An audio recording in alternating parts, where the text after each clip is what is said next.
Welcome back, everybody. Welcome back to Kerbal Space Program. See, we got a couple guys waiting in the chat. Factory Guy and Michael Linsmeyer. Welcome back. Good to see you again. Let's get started.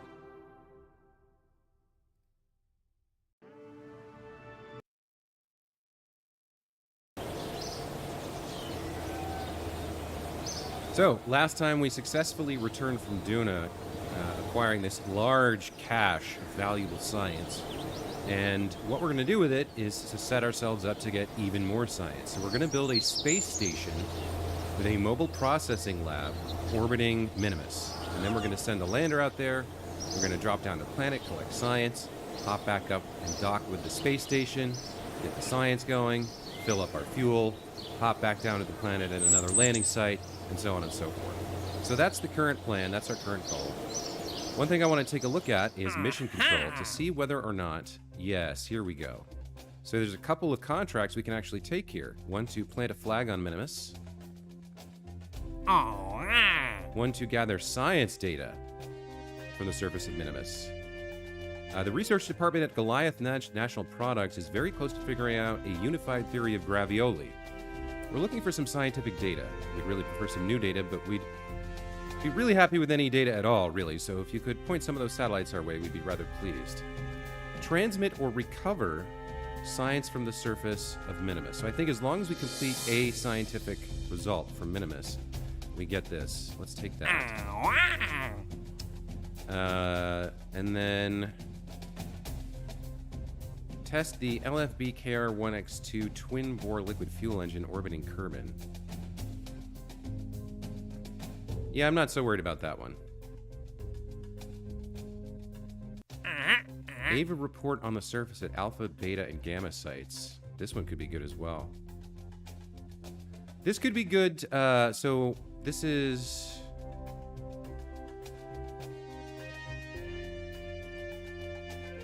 Observational surveys of Minmus near Gielen's Bend. While cleaning up and after an unintended ignition, one of the overworked terms at C7 Aerospace Division raised an interesting question. We don't know too many interesting things about Minmus and would like to take a look around. This is where you come in. So we need to take an AVA report on the surface at each of these 3 sites. So we can... This is great because it lets us practice targeted landings. And we're going to be landing anyway, so we can get a bunch of reputation and science and funds and what have you. So let's take these 3 contracts and use them to kind of set ourselves up for success.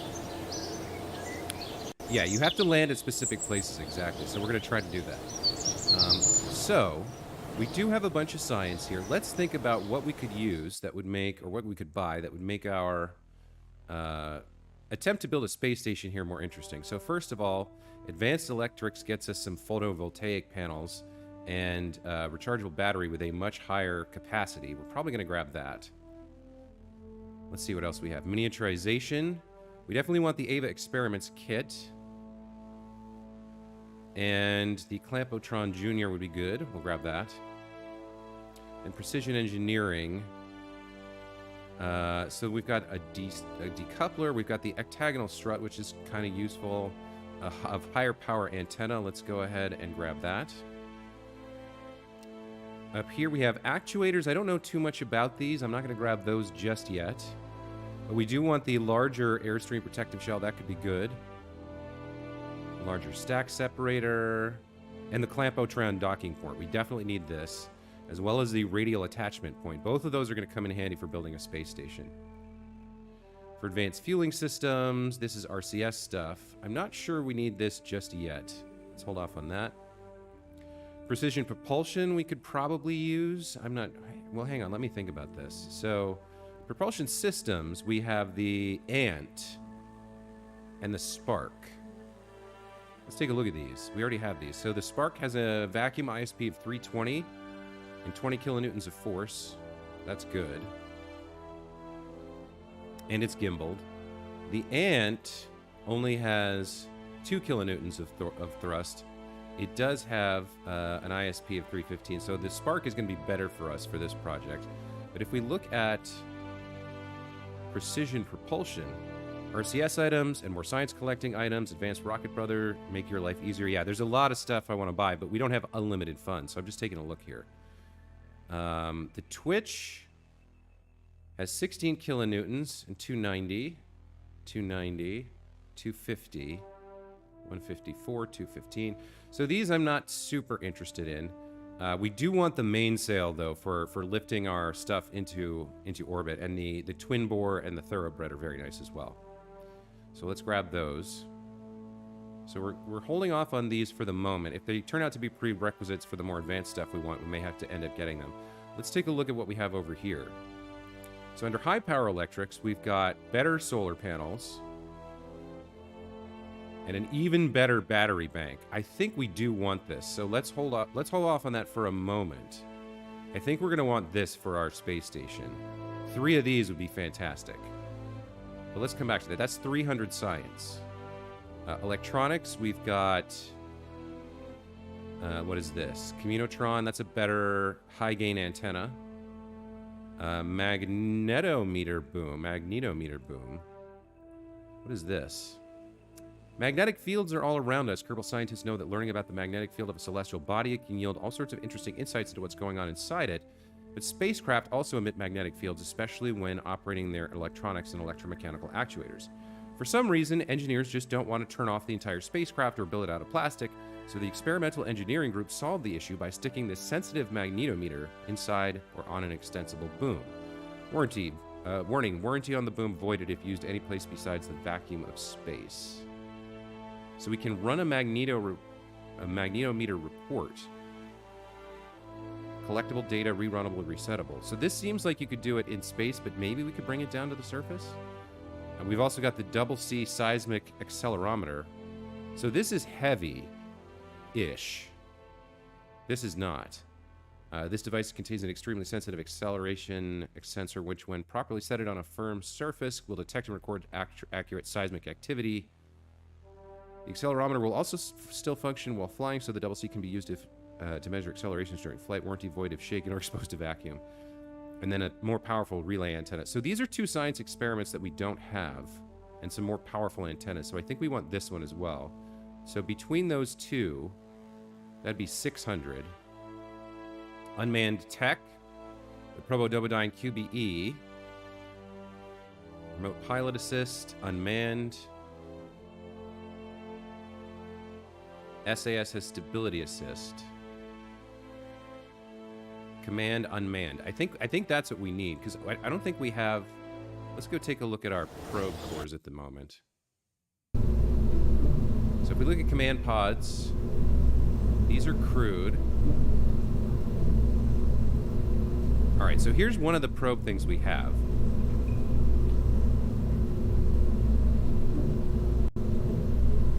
So how does this one work? Command. Unmanned. Remote pilot assist available. Has a resource, has a hibernation mode as well. So the hex core capability go far beyond its sleek, six-sided, futuristic casing. This probe core provides advanced guidance assistant technology and comes fitted with internal reaction wheels and decently sized batteries. Despite concerns that one day autonomous spacecraft cores could become self-aware and turn against their creators, or even become very stubborn against opening pod bay doors, Probodobodyne insists that these unmanned AI-driven devices are the way of the future. So this is unmanned command, remote pilot assist available. Data transmitter cannot transmit science. Scan modes terrain. Now I don't know about that. We haven't done that before. Has a reaction wheel. Has an SAS with stability assist and prograde retrograde hold. And comes with a little bit of electric charge. It consumes 1.5 per minute. So this thing would consume this in like 7 minutes, something like that. Would need some way to power it up, but you can put it in hibernation mode to reduce its resources. X is good for a satellite. Okay, so this one has, again, stability and prograde retrograde. Now we have the Octo. This one has stability assist, but does not have prograde or retrograde. So this one is lower mass, I think. No, they're the same mass. This one's slightly more expensive. Okay. We have the Rove Mate. Scan modes, biome, and terrain. Scans enhanced while landing on ground, splashdown, standing by launch. I don't know about the scanning stuff. I don't quite know how that works. Curve net axis and then scan modes. Unmanned remote pilot assist. Okay. So we should definitely look into how scans work. And then the Stay Putnik.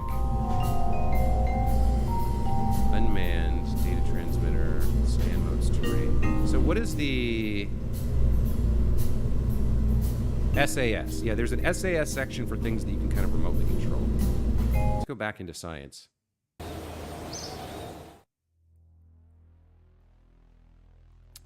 So if we come back to unmanned tech, or SAS, this one only has stability assist. This one has prograde, retrograde hold, as well as radial and normal attitude hold. So this one would be much more useful for flying something. Antenna rating internal. So we'd need to, yeah, okay. The Octo 2 is far more than a flatter variant of the original Octo. This new iteration of the ubiquitous 8-sided probe core features a much more advanced guidance system. This new model, however, does not feature built-in reaction wheels and does require more power to run, even on standby. Internal battery supply is also very limited, being intended mainly to keep the standby LEDs lit. So, we could get high-power electronics, and unmanned tech. That would eat up all the rest of, pretty much the rest of our stuff, though. What else do we have that we might want? Scanning tech. An infrared telescope. Sentinel Space Telescope uses infrared light to detect celestial bodies such as asteroids that may pose a risk to Kerbin. We can do a science experiment with that. A surface scanning module. This is a resource scanner, not a science object. Orbital Surveyor. Scans all resources. Discovery Science bonus 10. And then an atmospheric fluid spectrovariometer. Run atmosphere analysis. Okay. So there's two different things we could look at for science.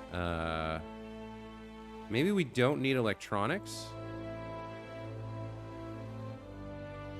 I'd love to get all three of those, but we can't afford them right now. And then we have heavy landing. We don't need this. Composites, we don't need. Advanced metalworks, we don't need. Large volume containment, we don't need. Okay, so there's sort of four things I'd really like, and we can only afford three of them. I want, I think, all four of these. I want the scanning tech, I want the high-powered electrics, I want the electronics, and I want the unmanned tech. But maybe we can do without the unmanned tech. To get where we're going, scans might be tracking station upgrades. Yeah. To get where we're going, I don't think we need these, right? We could use... What's the one that we have right now that we would use? So if we're going to build a space station and use a probe to send it out there, we can use either the Hex or the Octo here. This one has stability assist. This one has the prograde retrograde hold. Unmanned, remote pilot assist available. Hibernation mode. So as long as we build this with an antenna, we should be able to get into orbit around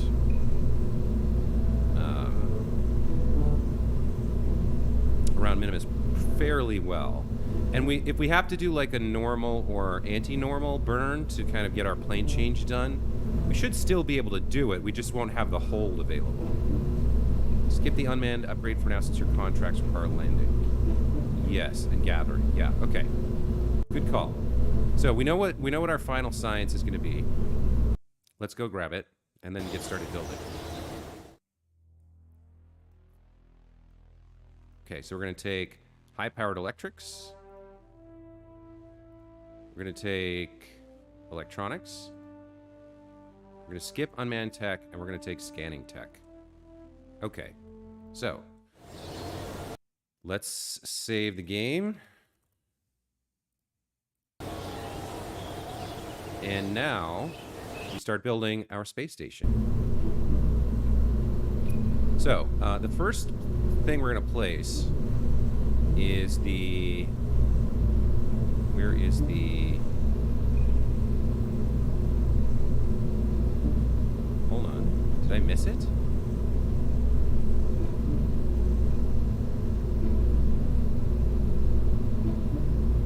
no. Hang on. Did I miss something here? Where is the... No, I have everything.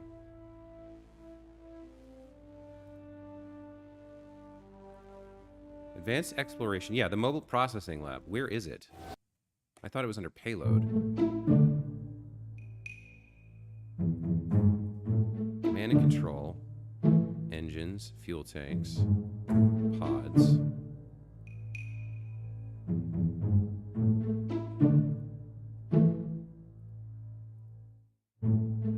I thought it was under payload. Maybe it's under science. Ah, it's under science. All right. So here's our starter object. This is the first thing that we absolutely need. Science at the bottom. Okay, got it. Thank you. Now, this is going to provide a place for 2 Kerbals to do science, which is great. The next thing we need is more space for Kerbals. Engines, coupling, structural, payload. Do I have the 4-seater thingamajig or not? Probenine Stay-Putnik, Probenine Rovemate. Structural. I guess I don't have it. I thought I had the other thing. What's it called? No, not the docking port. The thing that lets 4 Kerbals sit inside of it.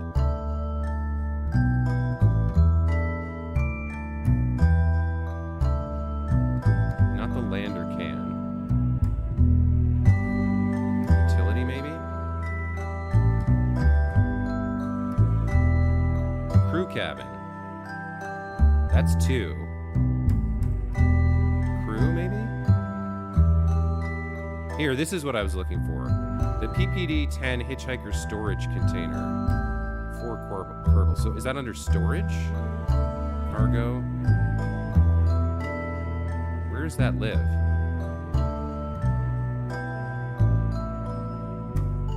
Communications. Thermal, ground, aerodynamics, payload. Coupling, structural, command and control, engines, fuel tanks, and pods. Wait, where is it? Oh, it's under utility. Okay. Man, that was annoying. So, we're going to want one of these. This is going to provide... that's not what I wanted to do. That's going to give us place for 2 Kerbals to do science and 4 other Kerbals to be on the space station at the same time. Okay. Now, another thing we're going to need is... Do we want to have this nifty cupola module? Minimum crew to operate 1. Crew must include a pilot. I don't necessarily know that we want to do this. It's kind of a cool idea to have it on top, but this is going to be uncrewed, and I think we want a docking port there anyway. So at first it's going to be uncrewed. Okay? Let's go ahead and put the docking port on top. The Clampotron docking port we'll throw up here. So this is going to be where our lander connects and where we transfer crew in and out of the space station. Next we need a service bay. So do we want the 2.5 or the... Yes, we want the 2.5. Okay. So our service bay is going to have a lot of stuff in here. Let's zoom in a little bit. So we are going to need to put plenty of battery power on this bad boy. So where is that? We have our new ZK1 rechargeable battery bank. So that's going to take up a goodly amount of space. I think I want 3 of these. That's going to give us 3,000.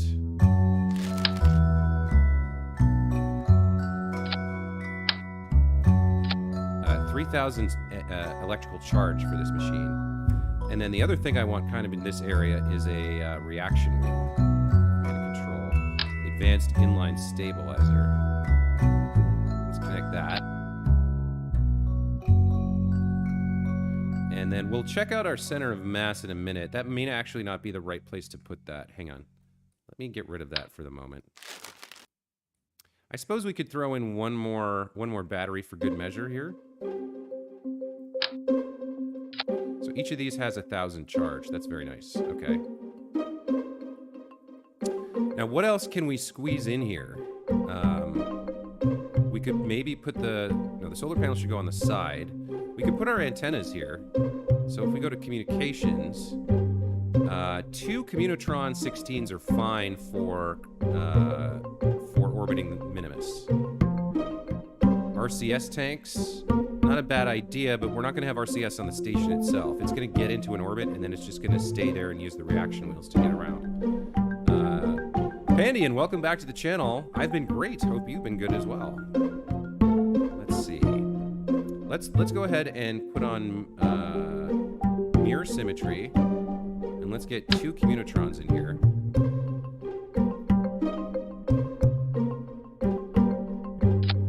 There we go. And then let's angle them. Let's extend the antenna, and then let's angle them. Like that. So when the doors are open, they can kind of stick out. And do some communications. Not clip into anything. That looks good. Let's retract that and close the doors. Okay, that looks fine. And then on the sides here, we can put our new solar panels. So let's take a look at those. Electrical. We have a couple different new solar panels, so I want to take a look at these. We have the AUX 10L 1x5 photovoltaic panels. Larger version of OX4 series, advanced heat radiators and a deploying bracket to keep the panels cleared on the sensitive instruments. Not retractable once deployed, that's probably fine. 0.09 mass.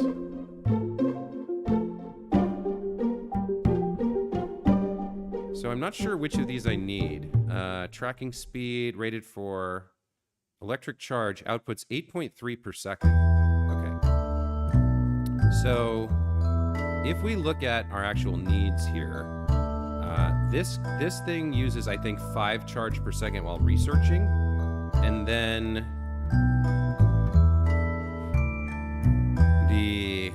where's the communications? This thing uses 20 charge per second when transmitting. So ideally, we'd like to get at least 20 charge per second from the solar panels. Maybe more if we can swing it. Reaction wheels will only help turn, won't help you change orbit. Yeah, we're not going to change orbit. We're going to stick this in a parking orbit, and it's going to stay there forever. That's the idea.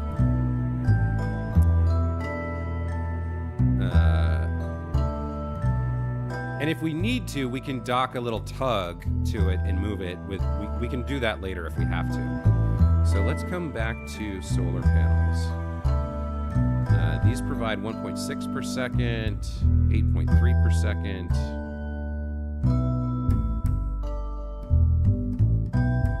These are retractable, but we don't really need that.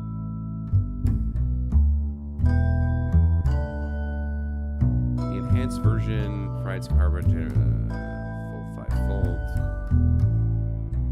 SP model case to be allowed the panel to be retracted.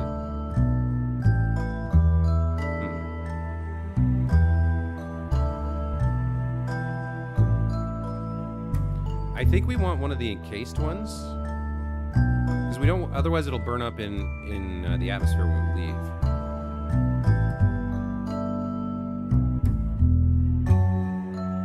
The 10C version, unique feature they're round. This SP model is when it's not needed or keeping it to quick mean damage. So that's 0.13 tons.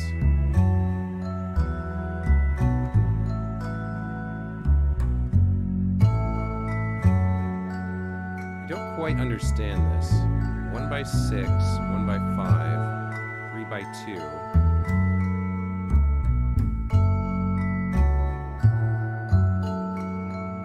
So, I'm not sure about the electric charge here. 1 by 5. Does that mean each of the 5 panels produces 8.3 per second? Or the entire assembly produces 8.3 per second? Let's just, let's stick one of these on here for now. Let's switch from mirror symmetry to radial. So let's say we launch that. Extend solar panel.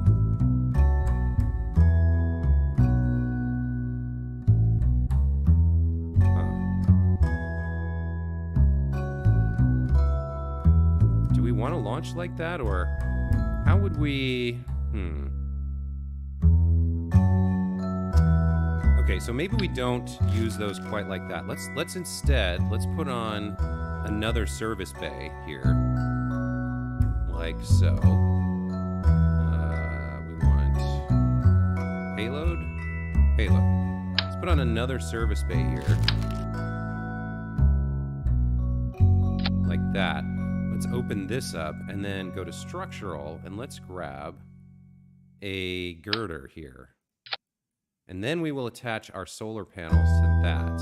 I guess we'll just kind of figure this out as we go. This one seems like the best one. 8.3, we'll get 2 of these.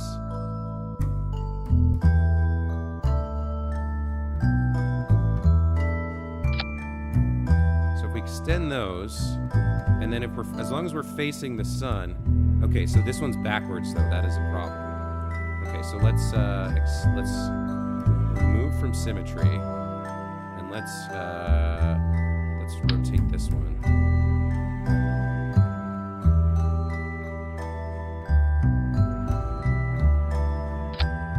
Like that. Yeah? Right? Okay. And then we will retract and retract and close that up. Okay.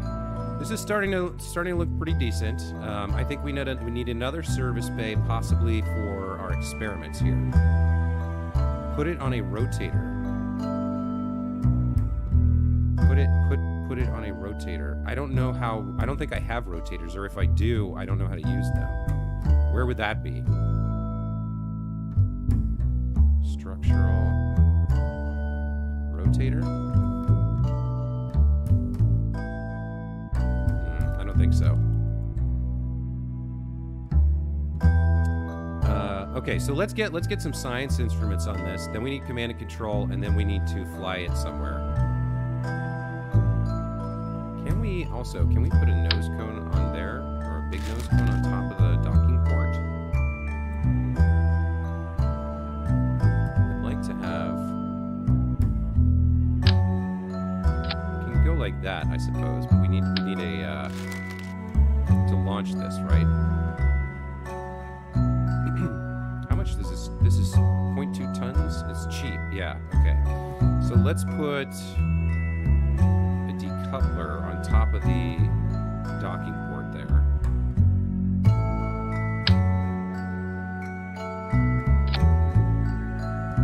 And we need to actually, let's not put a decoupler. Let's use a stack separator. That's not the one I want. This one. Right? I want the big, no, I want this one.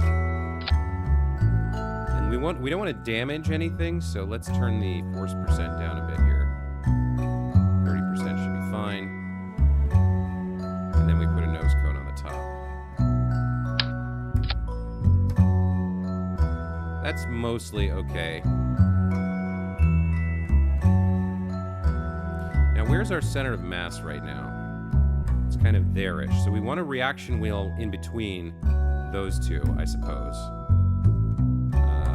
We also need science experiments. Put it on a rotator, electro, ICS. I believe you have a science storage module.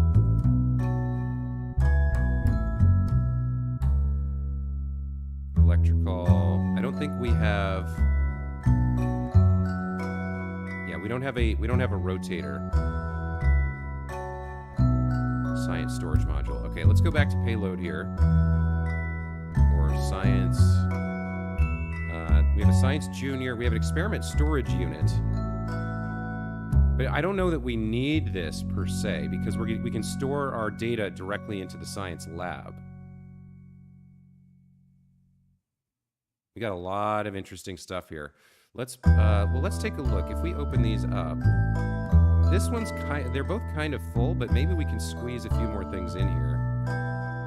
Let's take a look. So we've got an atmospheric fluid spectrovariometer. This is atmosphere analysis, so I think this has to be done on the surface. Device performing accurate fluid spectrovariometry scans of the surrounding atmosphere. Warranty void if exposed to air? I think that's just a joke, right? So I think this has to be done inside the atmosphere, which this will never see. The seismic accelerator has to go down to the surface. The survey scanner. Now this one we probably can use. The M700 survey scanner by the Experimental Engineering Group.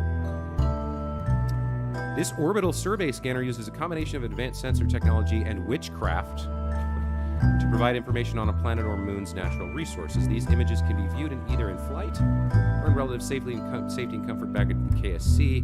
Be sure to bring an antenna capable of transmitting the information back and sufficient power. Orbital surveyor, scanning mode, orbital, scanning resources, all resources, scanning time 5 seconds, discovery science bonus 10, minimum altitude 25,000, unless body radius divided by 10 is bigger. Max altitude, how many zeros is that? 1, 2, 3.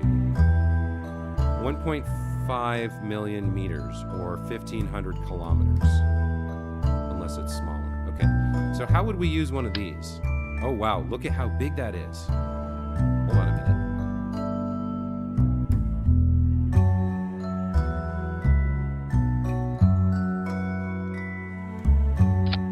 Okay, that's a thing. Deploy scanner. I see. Okay. So we'll have to rethink how we're going to use this then. Because that's pretty massive. That might have to go... You know what? We might want to change a lot of things here. We might change the docking port as well. So that might go on top if we put a fairing around it, for example. So that's the survey scanner, and then we have the magnetometer boom. This can go down to the surface. Okay. The infrared telescope is also fairly large. Okay, so let's get an interstage fairing going. Let's see. That's structural, right? Where is a fairing?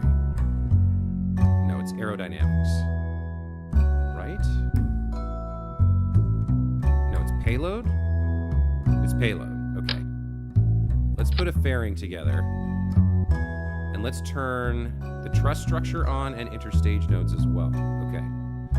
So, we're going to pop the infrared telescope. We're going to set that right there. Now I'm not sure how we probably have to point it at the planet or body that we're orbiting. Mirror flag, toggle flag. Okay, that's fine.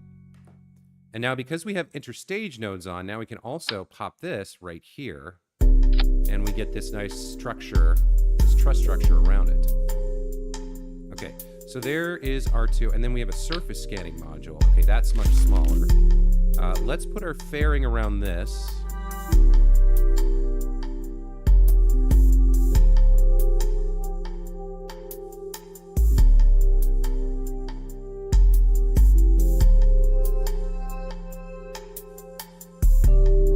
Okay, so we've got our fairing set up with our clamshell deploy. That's fine. Okay. So that looks good there. Put a girder in the fairing and slap those big signs on the sides of the girder. Might need to slap that on the side. Holy crap. That looks looks nice. Yeah. Yeah, that's fine, right? Okay, now back to this thing. No, the surface scanning module. Scanning mode surface, scanning resource ore. This is not a science part. This is for finding resources on the surface to generate fuel, which I know you can do. So that's not a science part, we don't care about that. And the rest of the science experiments are going down to the planet with us, I think. On the lander. So that kind of takes care of the two things we can do from orbit here. Now we need command and control, and then we need a bunch of, we're gonna need a bunch of fuel tanks as well. We're gonna need to fly this, and we still need to put a docking port on. So I think we're good here with the service bays. We're gonna need one more to put command and control and a reaction wheel in. Let's close these for now. And let's put some fuel tanks on here. Let's get some Rockomax going. That should be enough to get to Minmus if we boost into orbit. Let's move this up just a bit. But we want an efficient engine. So let's take a look at what we've got. What can we put on here? ISP in a vacuum. So this we need a fair amount of thrust as well. So let's see. We've got the Terrier. The Terrier's the most efficient, I think, that we have in terms of ISP. Right? 345 in a vacuum, but it's only got 60 kilonewtons of thrust. So 345 in a vacuum versus 320. The Poodle actually has 350, so that might be the one we go with here. Yeah, it looks like the Poodle's the way to go. So let's attach that. Okay.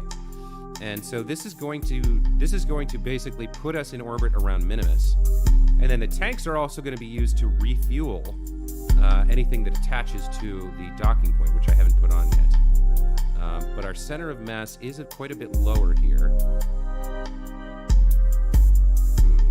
Do I want a third tank? I think maybe I do. Or actually, let's put one more service bay. Payload, service bay.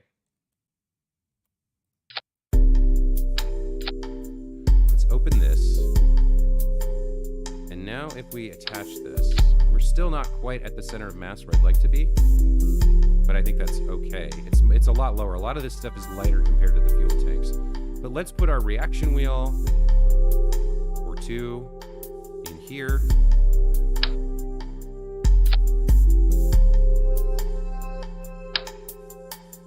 And then let's put our probe to run this thing.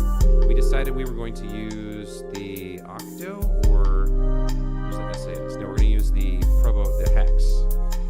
This is the one we want. Okay. So you come in here like that, and now we have control.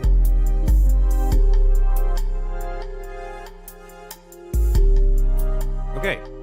So there's our space station. I'm trying to think if there's anything I've missed. Let's do this. Let's call this the Science Station 1. Not exactly inspired, but let's at least save it. So we fire this up, we get to orbit, and then we need to dock. That's what we need. We need a docking station. Okay, so let's put a radial docking station here. So let's go to structural, no, coupling. We want the Clampotron docking port. Yeah, let's put that right there. Now that is, how much does that weigh? Not a lot, 0.05 tons. That's a slight change to our profile here. But that's gonna allow us to dock with the station and transfer fuel and science and Kerbals. So I think that's the only thing we need. We could duplicate it so we have another one on the other side in case at some point we need to have two vessels attached, although I don't see why we would. Maybe that's fine.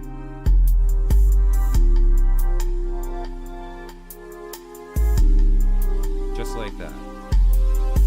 So what am I forgetting? Have I forgotten anything here? We've got attitude control with the what are stabilizers, the advanced reaction wheel. We've got...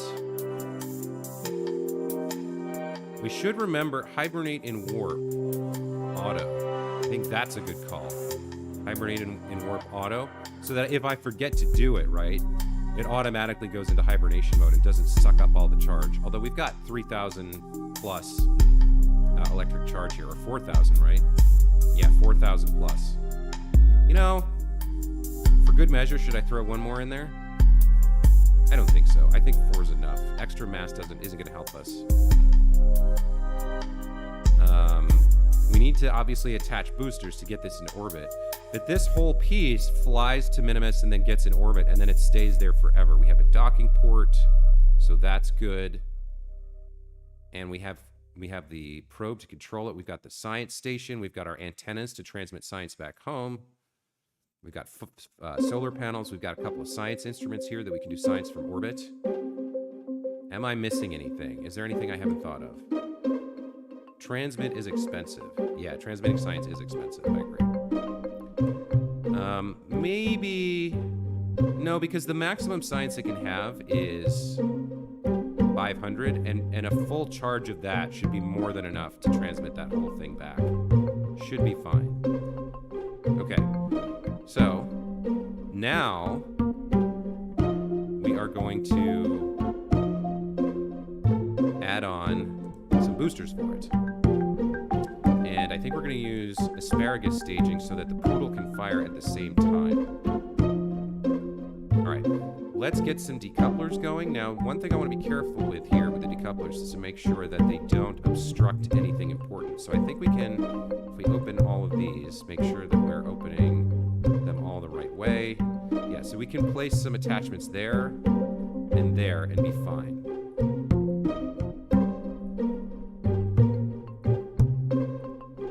So let's get a couple of radial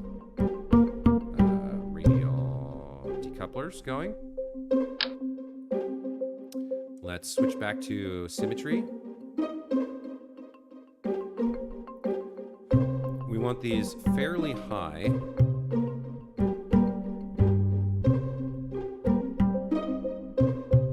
Something like that looks good. Let's start building our boosters here. So we'll come back and get more Rocco Max fuel tanks. Attach those like that. Yep, that looks good. And then we'll just alt these up. And then for the engines, these I think are going to be the mainsails. These have the thrust in the atmosphere that we need. These are insanely powerful. 1379. And we do have a 2-degree vectoring range. So let's put these on and see what we get. All right, mainsails. Like that. That is a TWR of 1.69 and plenty of thrust to get close to orbit, and then the poodle can actually take it the rest of the way. So this is already looking pretty dang good. What do we buy if we throw one more on in terms of fuel tanks? So what's our DV at? Sea level in Kerbin? 1.69 and 2412 DV. 1.39 and 2805. I don't think that's necessarily worth it. I think we're actually kind of good with this. We could throw a couple boosters on to get a little bit more kick.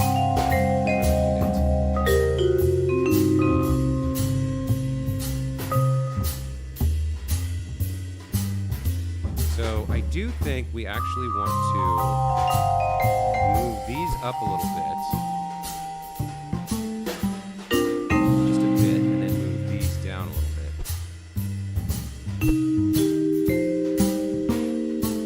No, what happened there?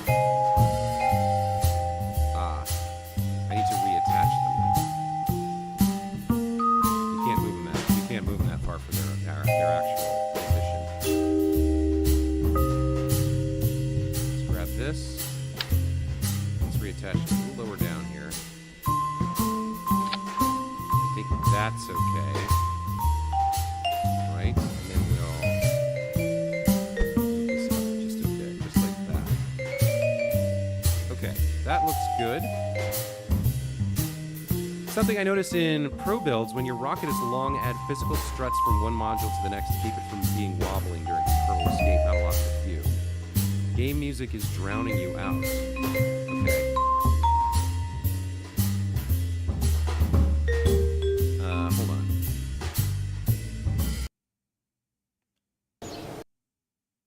Settings.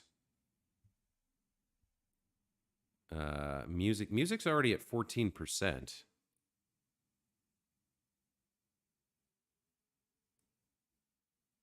The master volume must be a little bit loud, I suppose. Okay, do me a favor. Let's go back in. Yeah, we've kind of lost the loud music. What I was going to say is I have what's called a ducker filter on my audio output capture. And it should be, when I speak, it should be compressing things. So I'm going to turn that up. And let me know how that works. I'm going to turn that up to like 30. So now when I talk, it should push the music, the game audio down. It should, at least. That's the theory. Your ducker was working but stopped.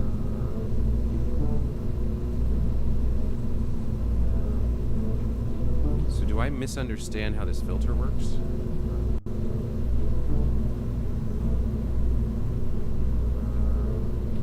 What about now? Does that do more ducking or less? Like, is it hiding the audio better or worse?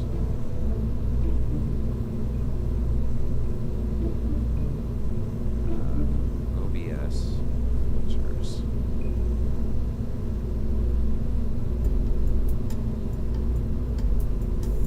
Sidechain compression can be used to make room for your voice when speaking over the top of music and games. Ratio. The amount of compression or gain reduction to apply to a signal that is above the threshold. For example, 2 to 1 will be a weak compression, while 6 to 1 will be a much stronger compression.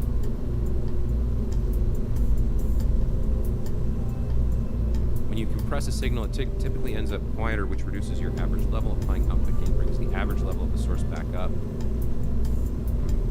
So it seems like it should be fairly high.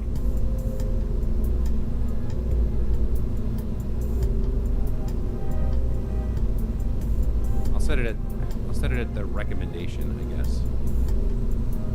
Recommended place to start, 32 to 1. Okay.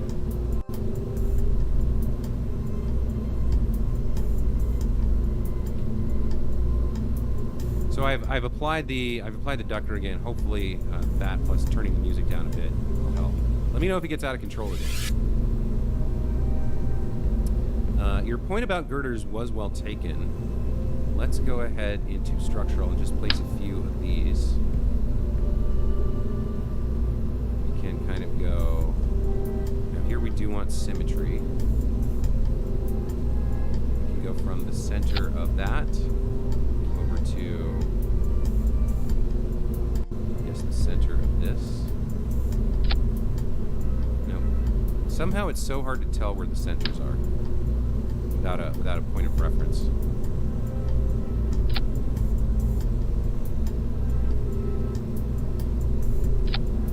That looks good. And then we'll do one more down here.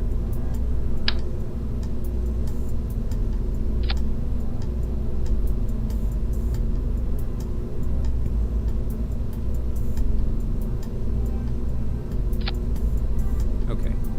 A couple girders just to stabilize things as we head up.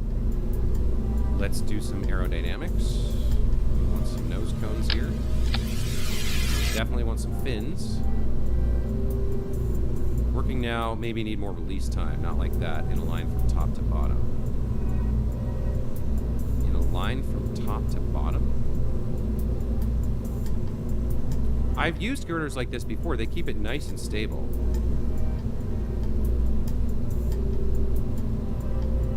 I think this is okay. Let's go ahead and get some wings on here. The winglet should be fine.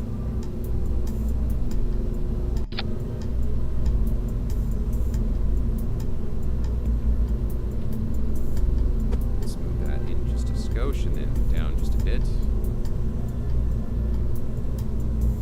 Want as close to the thrust as possible.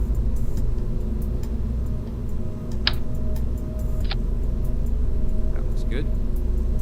So I think this should fly and should get us into orbit around Minmus. This is a pretty big rocket. Let's see how we do. Let's check our staging. The staging's actually fairly simple. We burn these, then we kick them away and ignite this. And I think we'll leave the fairing for last just in case.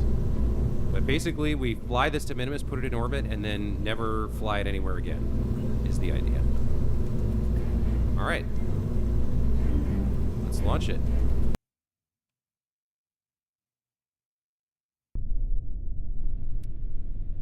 Actually, let's revert back to vehicle assembly and put some stabilizers on it real quick, just because launching is hard without them sometimes. Okay.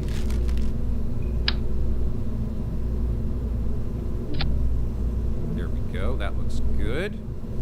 Save that and launch again. Okay. Don't you want to stage off the last tanks? No, I want to keep the tanks here so that I have some fuel storage. Because the idea is I could lift a refueling. So when I attach my lander here, I'm going to be able to transfer fuel to the lander to go home. Or to do multiple hops down to the surface. So, but I need some fuel storage available to do that. And I want to be able to refill this later. So I could send another refueling ship up to dock here, pump this full, then burn that down to the surface of Minmus to crash. And then the lander can kind of dock here, refill, go back to the surface, take off, come back here, refill.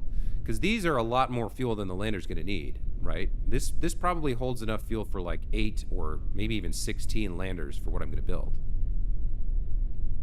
So we're going to leave the fuel tanks on there to hold liquid fuel and liquid and oxidizer to serve as a refill for the lander. That's the idea. Now, we're trying to get to Minmus, and I would like to preserve as much fuel as possible. So what we want to do is line up the Space Center so that it's at one of the nodes. So see where the, let's zoom in a little bit more. So where the orbit of the moon, which is also the orbit of Kerbin's equator where we're launching from, where that lines up with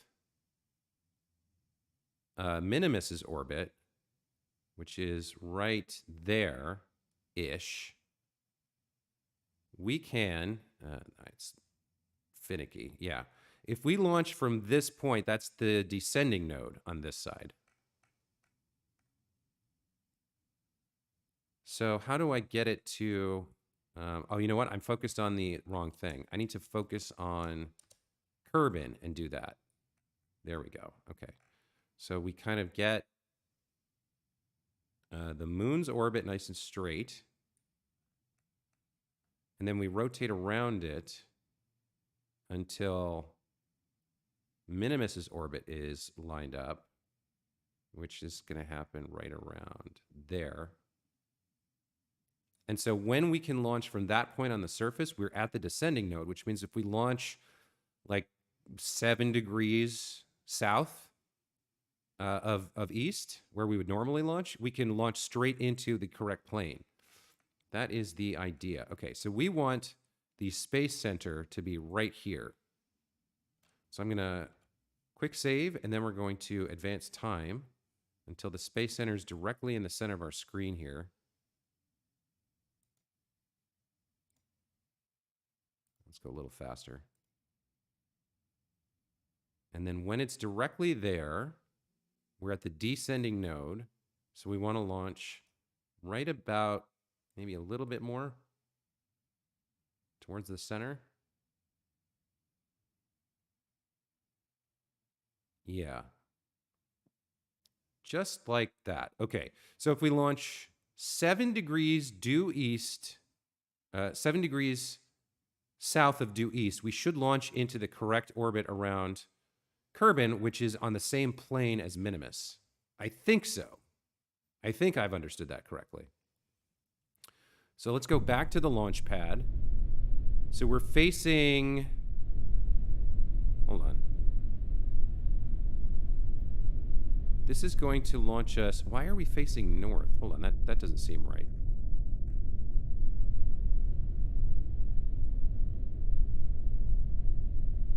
Are we facing the right way?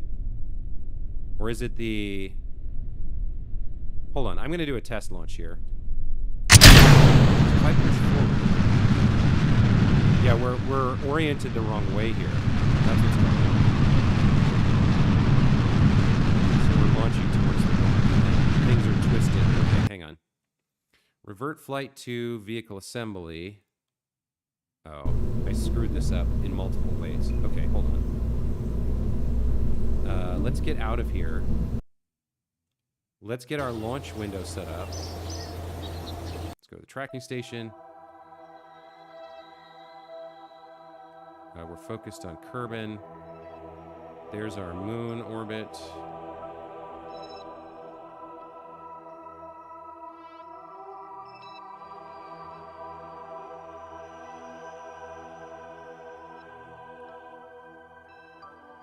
And there's the crossover for the A and DN node.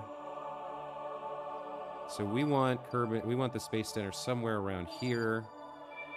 Pretty close. Let's get that set up.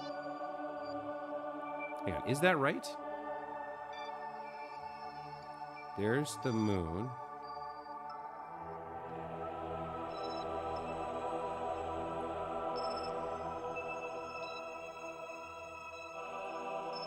And Minmus, yeah, Minmus is lined up. Okay. We want the space station right there, or the Space Center right there in the middle.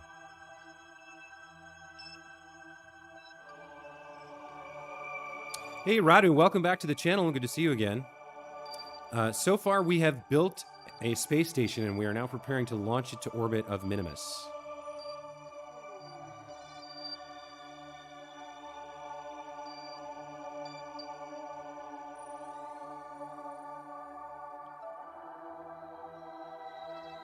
I'm not sure what the controls are for speeding up the time warp. Or what the key bindings are, rather. Let's just go a little bit faster here. I want the space station right around here. That's pretty good. Okay, so let's save there.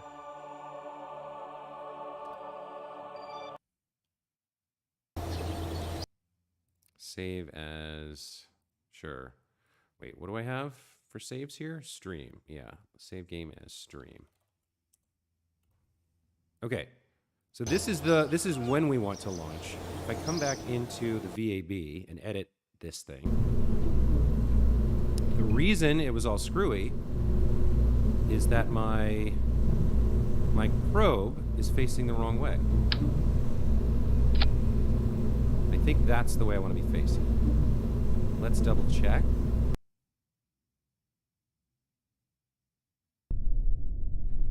There we go. Now the indicator's facing towards 90 degrees. All right.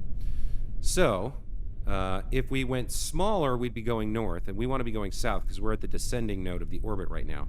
So we want to finish up launching with a heading of around 97, 96 degrees.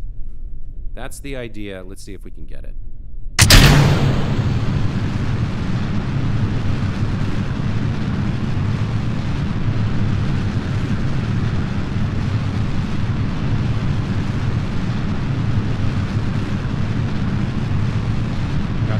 SAS. Quite a bit too far here.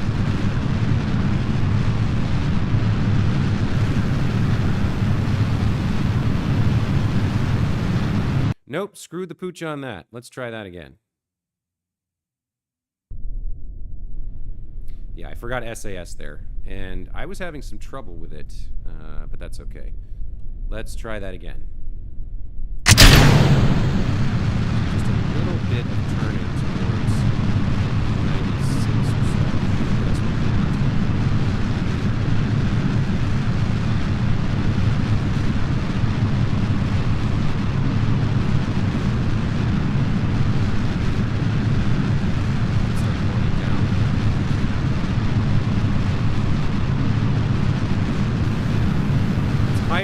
like, really.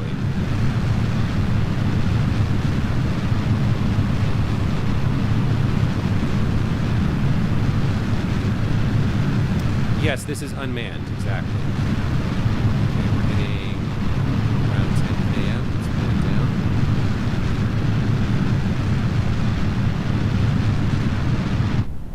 Nope. Can't pull it down that early. Okay, well, we're going to revert this in a second, but am I doing what I think I'm doing? Yeah, see, we're at this slight incline. That's what I wanted. Okay. Revert flight to launch. So I just need the tiniest little bit of a change here. I'm going too far. Let's toggle SAS, and let's try that one more time.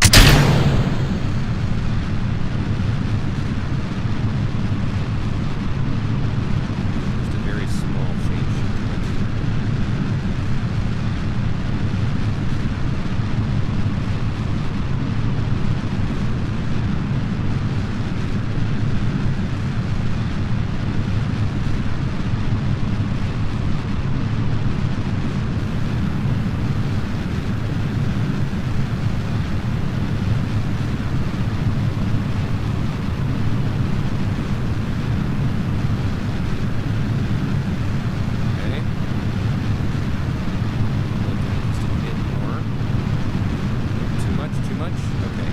So we have a problem, which is that the reaction wheels are not strong enough to manage this machine.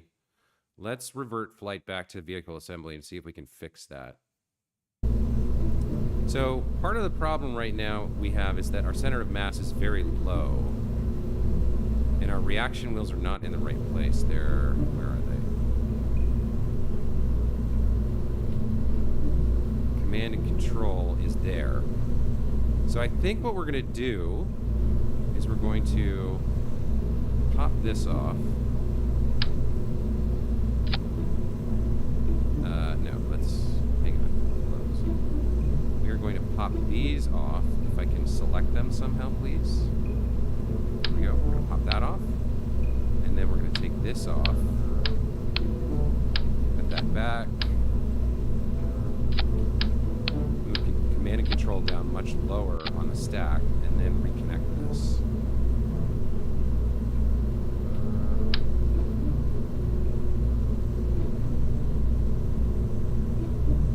Can't tell how high it's supposed to be. Like that. No, we need symmetry back.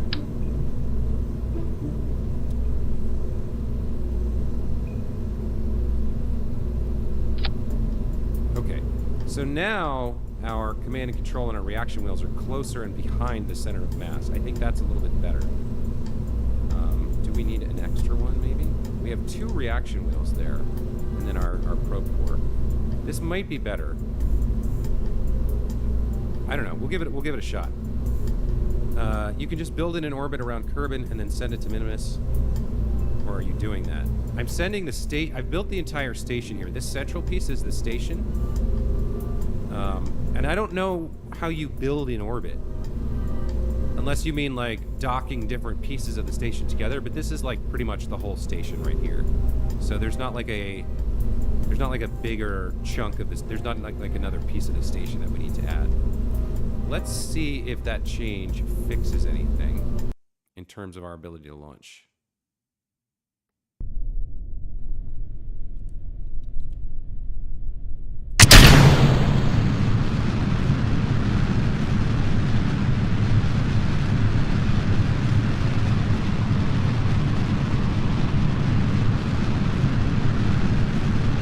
There's our heading.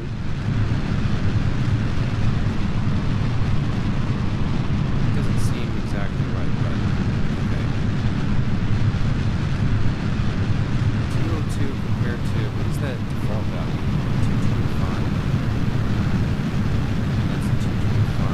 I can't really tell. Alright, let's start pulling it down a little bit. So our heading is 113, that's too high.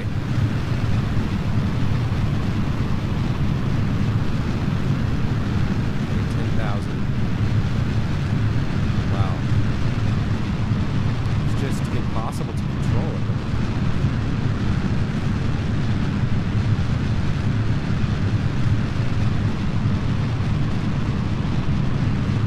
Maybe we need to... Okay. I guess we're going to have to burn this engine at the same time to be able to control it. Which is annoying because I didn't want to. You got to line your docking ports and have no relative speed.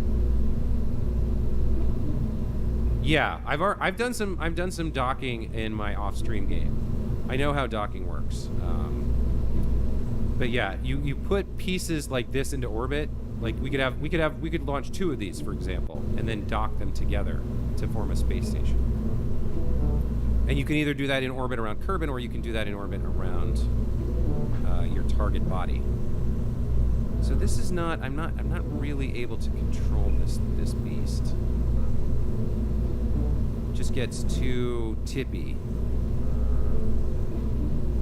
because the center of mass is so low.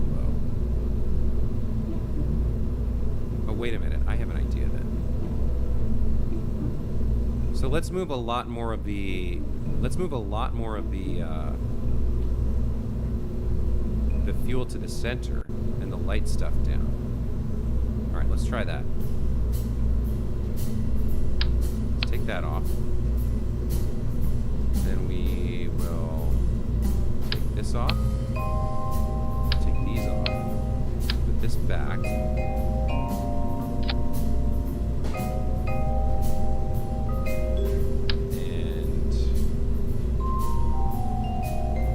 what's the lighter stuff?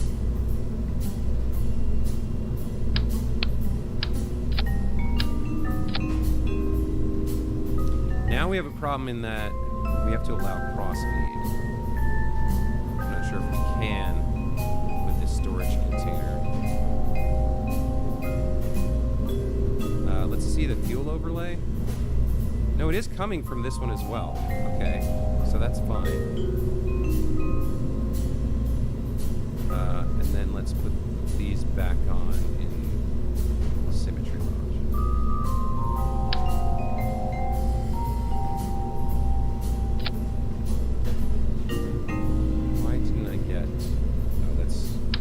Up the docking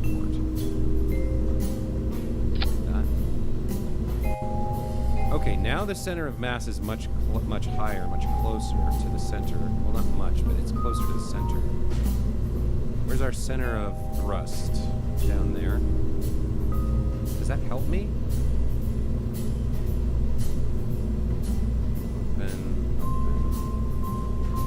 Open. So the reaction wheels are in the wrong place now.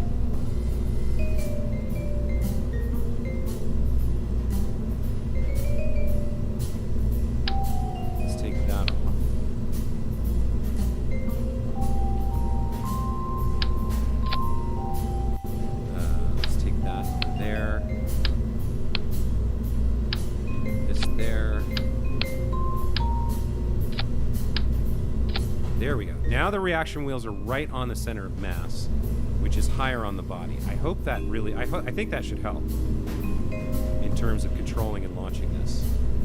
Right, let's close that, close that, close that. Double check we're still getting fuel. Yeah, we're getting fuel from both tanks into the engine, so that's fine.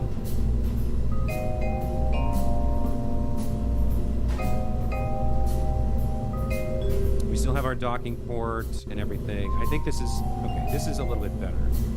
And we can even slide this down a little bit. Let's grab you here, slide you down like that. As long as it doesn't obstruct the docking port. Actually, that is a problem, isn't it? Being able to connect there would be pretty brutal.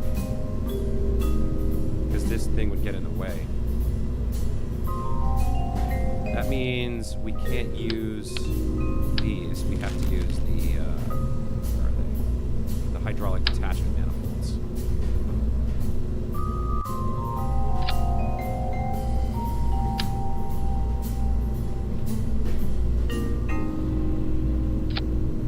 Is that attached correctly? Yes. It is rooted a little bit low, though.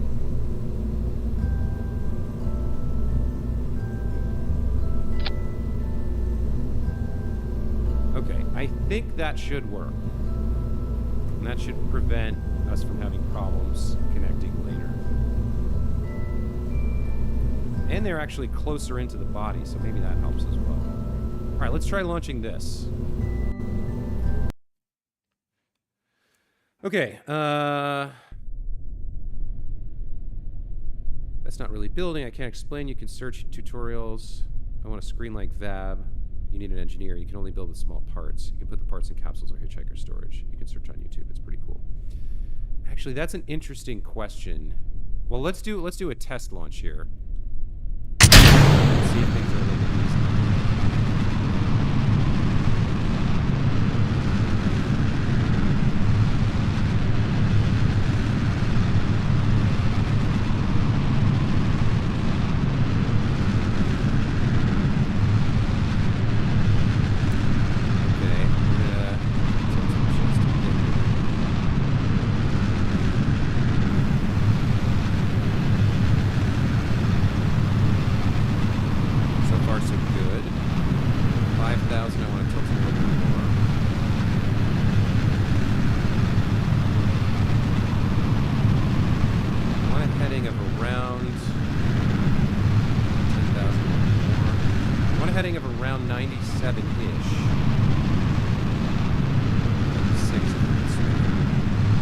Much better. Okay. Now we're actually cooking with gas here. So that change was what I needed. I needed to lower this, or I needed to get the center of mass higher and get the reaction rates better. Okay, so now we need to turn it to a 45-degree angle. Okay, hold this. It's struggling, but it can. Our apoapsis is really high. Cut the engines. Okay, so that's much more launchable. I didn't do the best job. It doesn't matter that we have a huge apo because we are going to go all the way to Minmus.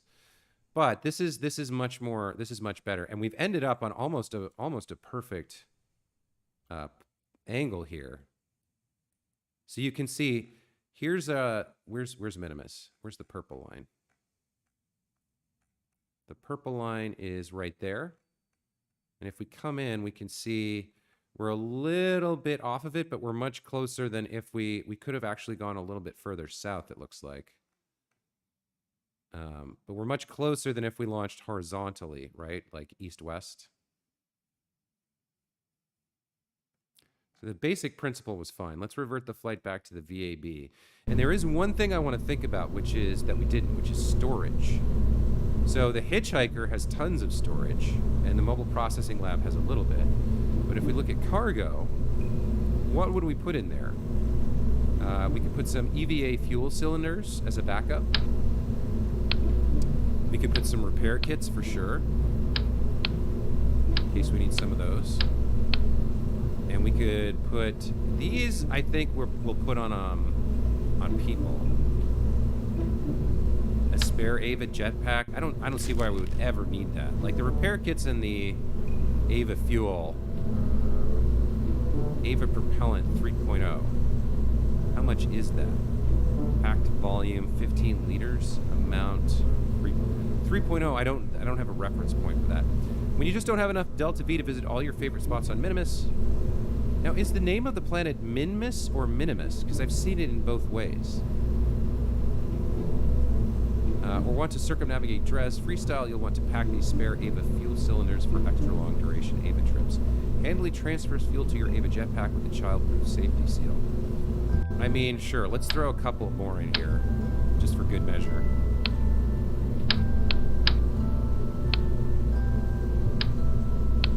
Couldn't hurt, right? What else do we have?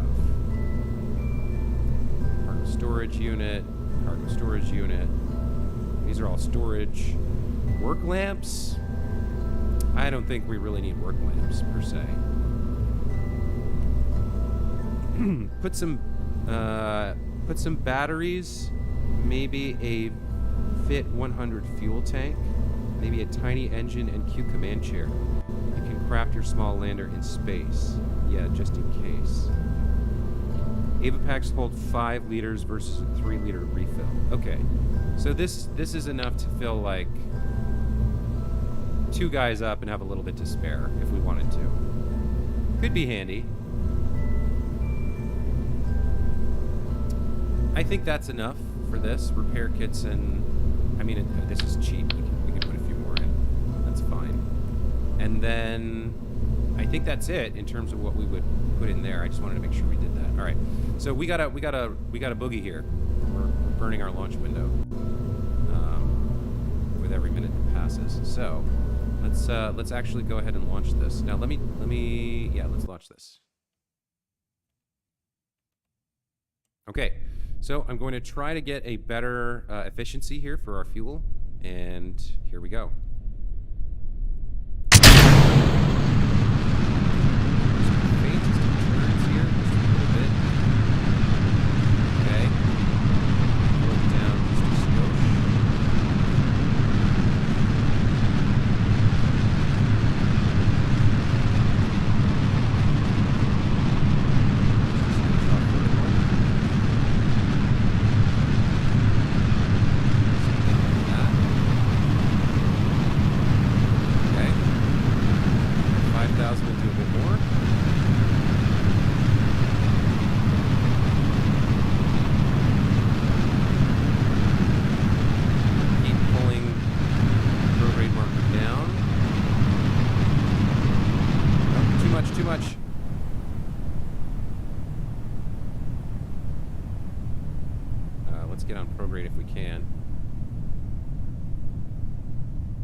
Having trouble with all that mass. So I'm trying to do too much too soon, I think. It's too heavy. Just make a new rocket. This one sucks. Turn down the game volume a bit. It's hard to hear you. All right, let me tweak my microphone then.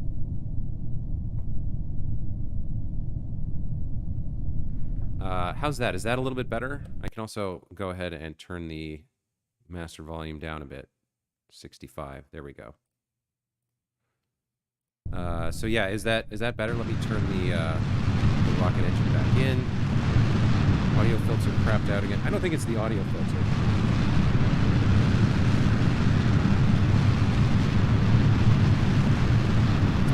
Anyway, hopefully that's better. Hopefully you can hear me better. Sounds better. Okay, yeah. So I just had to turn the main volume down a little bit. Let's revert back to vehicle assembly, or back to launch. So the problem is it's got a lot of mass and it's hard for it to control itself when it's in the atmosphere. Add a 4x symmetry winglet in the middle. Larry also says more winglets. Sounds better. Okay. Yeah, you might be right. Maybe we need some more winglets. Let's revert back to vehicle assembly. Let's see where we can throw some winglets on this bad boy. Okay, so we'll go to 4 and go to aerodynamics, and let's put some more winglets on here.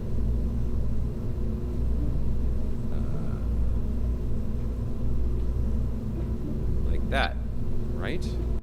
That's a better deal. That should help more.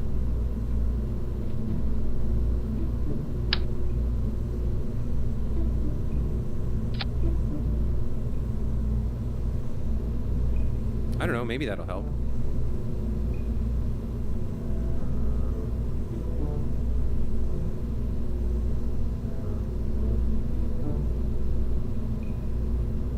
Center of mass, and then we have our... Wait, where's our... Oh, this got moved around again somehow. Okay, hold on. We can fix that. So we need to take this piece off.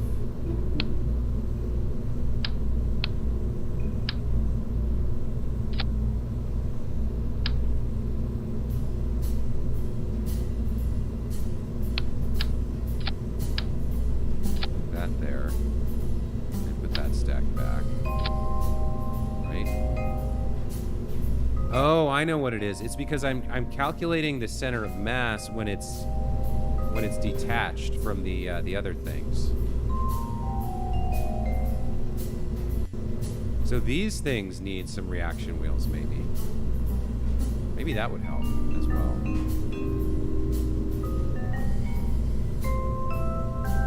that could help. Let's put that off, and let's grab a couple more of these. Command and control. Advanced inline stabilizer. Yeah, this should help us out. Okay, that should help us out. Let's verify. Yeah, okay. I think this is better. We've added the wings, and we've added more reaction here in the center. And then when I take those off, that's back to the way it was. All right, let's try this. Much better that way. Okay. Hopefully you guys are right. Let's ZT this bad boy and launch.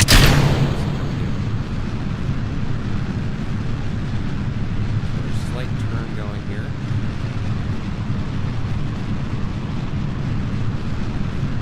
Okay. And let's go ahead and get a little bit off vertical going here.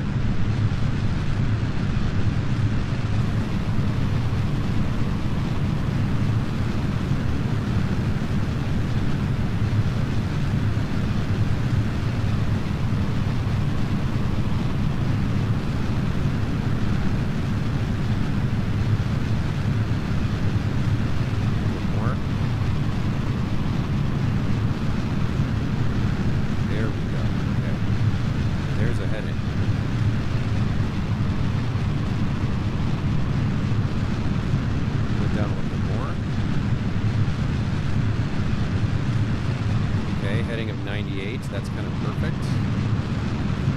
Now, too much. Yeah, okay. The other wheels help. Come on. Bring it together. You got it. Let's just go to prograde now. Okay. Heading is a little bit too far to the right. Let's pull it in a bit. We're heading at roughly 97. 96. Okay. All right.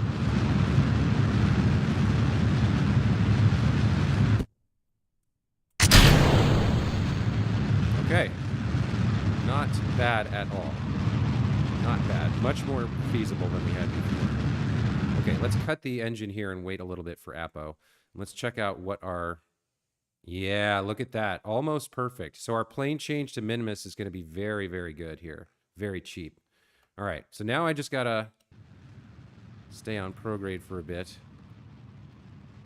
We've got 39,000 or whatever. 3,900. Okay. Our unmanned probe. I need to get the periapsis up, but that's okay. Let's wait a little bit here. Just burn kind of... and just enough to not slow down too quickly. Well. Yeah, we need to wait a bit. Let's get up there. Around the 130 mark before we burn some more. Okay. Stick with prograde. Stay on our current trajectory. 97 works very well for us. Let's get burning.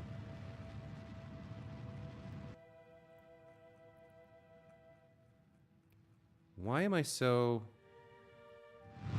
There we go. There's the sound.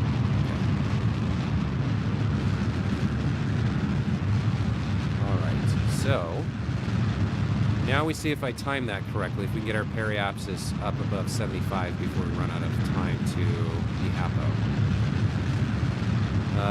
We're going to... Hey, Emily, welcome back to the channel. Yes, we are going to Minmus, or Minimus. I've seen it both ways, which is a little confusing. In the game, for that matter. If we zoom out here, the moon, and... See here, it's Minmus, with the N and the M directly next to each other. And then some places it's written with an I. It's like the game developers or whoever did the some of the in-game text were confused as well. T-minus 1 minute. Our periapsis is pretty low here. We're not gaining a lot of velocity. Both are correct. Interesting.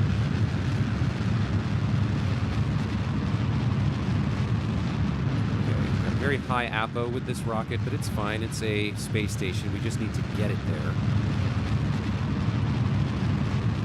Sweet, can you look at the name again? I can in a minute. I want to focus in on this. I want to make sure I don't screw pooch on this orbiting burn.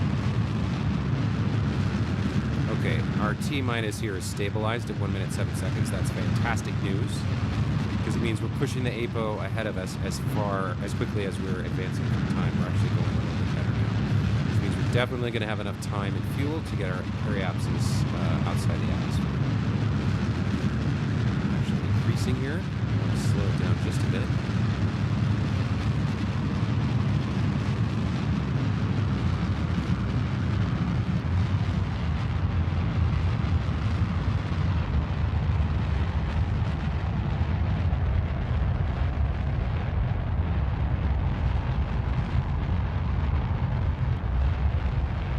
And we saved some fuel by launching directly into as a much closer plane to Minmus's inclination.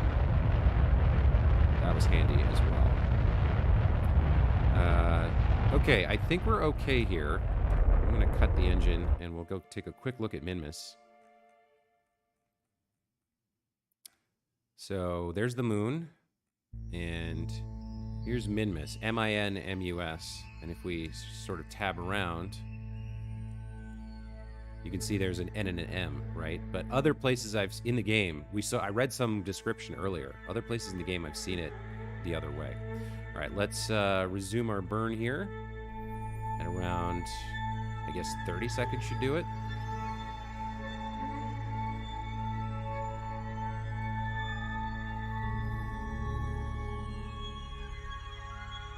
This is my first unmanned ship, actually. This is the first thing I ever built with a probe core to control it.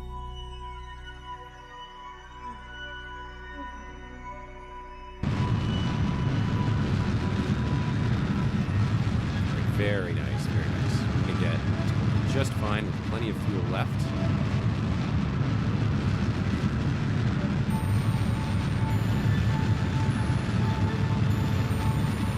There we go. Okay. We are in orbit around Kerbin. So next, if we go back to map view here, and we look at Minmus and set that as our target. Now if we look at our AN and DN, our ascending node and descending node for the ship, we can see our descending node is only negative 3.1% off plane instead of the 6% that it usually is. So I didn't do as well as I'd hoped, but we saved a little bit of fuel this way. Okay, let's take a look at our information here. Our electric charge is up around 4,000. That is fantastic. And we've got enough liquid fuel and oxidizer to go to Minmus. We also did some sort of world first here. Let's take a look. Some of this I did not... Okay, this is all left over from last time. Flybys of Ike, Duna, scientific data from Duna. Okay, let's get rid of all that. So we don't need to worry about our charge. I think what we'll do next is we'll come over to the ascending node here, and we'll burn normal until our inclination relative to Minmus is at 0. So we're going to add a maneuver here.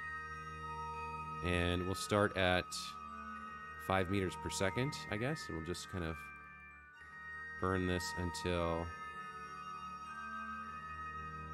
things start getting interesting. Let's go up to 20 meters per second. That's the wrong direction. Okay. Let's bring it down to as low as we can get it. That puts it at negative 0.1. And there we go with a 0. Okay. So this is a 16-second burn for this big boy. We want this to be fairly precise, so I think I will even go ahead and switch back to the ship. And we'll just turn this down a little bit. Turn this down to 50%. That should give us a 32-second burn. Okay, that looks good. Let's quick save and advance time. This burn is going to be... Let's switch to stability assist and get ourselves positioned. We're going to be pointing anti-normal over here. Yeah, it's still really hard to maneuver here. But it's got enough reaction wheels in the right places to do the job. Okay, so that's where we're going. And let's get over there.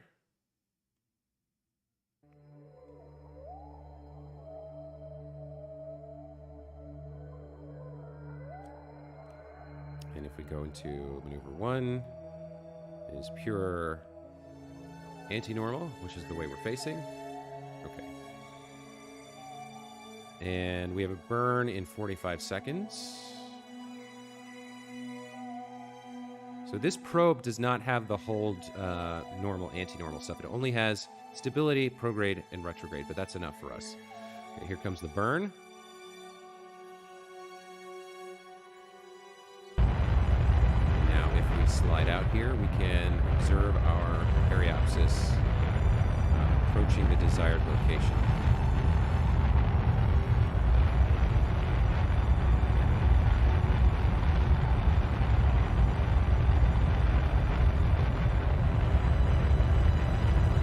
Catch up with the chat in just a second here, guys. I just want to get this maneuver right.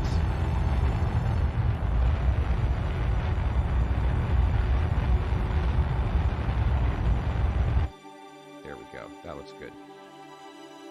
So our sending node is at 0, and now we're perfectly aligned with Minmus's plane, and we can begin plotting that maneuver. Okay. It's pronounced Minmus. By the way, does anyone play KSP on PlayStation or Xbox? I play on PC. On controller doesn't sound fun. Catch up with the chat in just a second here. Okay. Yeah, I would think this game would be pretty difficult on a controller. I mean, I would play it on anything, basically, but I don't know how they would make that work. You'd have to put a lot of thought into designing the way the controller worked for that to be handy. Okay, now. Next, we need to actually get out where we're going. So, we're going to want to burn somewhere around 45 degrees. So somewhere around here, let's throw in a maneuver. And let's start going prograde there and see what we get. It should take about, I think, is it 900 to Minmus? 800 does it. Okay. Oh, that's hitting the moon. 900 is well over what we need, apparently.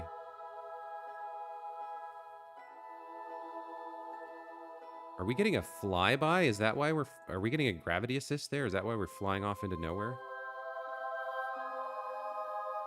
Let me bring this way down. Okay, I guess 850 is just too much.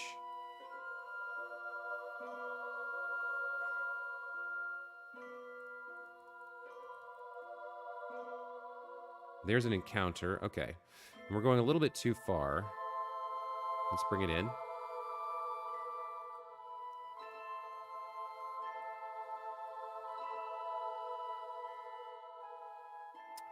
And there's another encounter. Okay, let's get a little closer here. What are we working with? So there's the encounter in 5 days. Let's pin the periapsis, 800 kilometers. Let's fine-tune this now. 769. 108. 40,000 meters. 40,000 meters sounds about right. So we're going to come along this trajectory, and we are going to encounter Minmus with a periapsis of 40,000 meters. We can kind of tweak that in flight, or we can come over here now and focus this, and we can get a feel for exactly what we're looking at here. Oh, these are the locations for the contract that they want us to do. So later we're going to have to, when we bring our lander over, we're going to need a polar orbit. I think this is pretty good. Oh, what's happening? Start burn in -3 minutes. I thought I, oh, okay. I see what happened. So I started it at one position, and then I was moving it around without realizing we had already got there. We need to redo this an orbit forward, or maybe a couple orbits forward. What's our period right now? A 34 minute? Okay, let's come down to the, let's switch back to the, this guy. And let's correct this by having our maneuver move forward by 1 orbit. That gives us time to work. Okay. Now what are we looking at? We need to go further or less. Yeah, we need a little bit more now.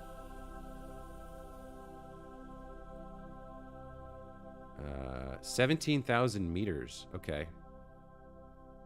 So, closest approach in 56 days. Okay, so we have an encounter after 5 days of travel. I think that's right. And then 56 days later, there's a different kind of scenario.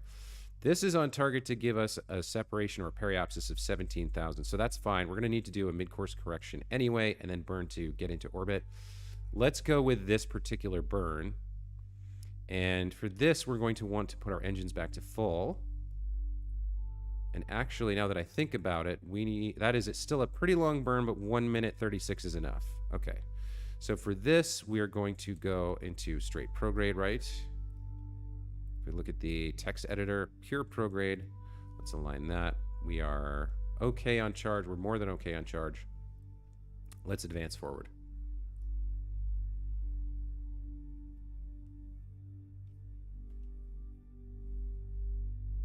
Limited probe control, signal strength 100%. Data RX cannot transmit signs because we don't have the antennas yet. Comnet none. Okay. So here we go. 1 minute 36 burn. Prograde. And actually, I think we need to manually control this to point at the maneuver node instead of prograde here. So let's get things lined up so that it's easy to deal with. That looks pretty good. Oh, wait, it's drifting inwards. But yeah, we need to be up on this maneuver node and not on the prograde vector because it's a long burn. It shouldn't be that long, and it'll eventually align with prograde, but we need to be pointing here for now to start. Roughly like that. Looks good. And here comes the burn. So this is our travel to Minmus, and we'll do a course correction along the way if we need to.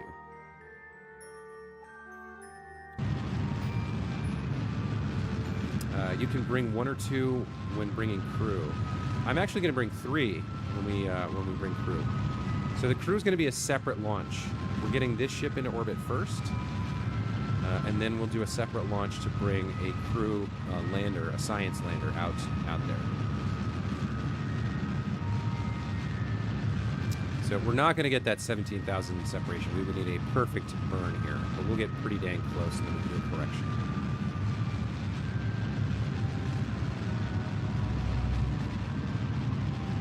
We are staying on the maneuvering target. That's very good. You can see our orbit growing slowly here. Up to 1 million miles already.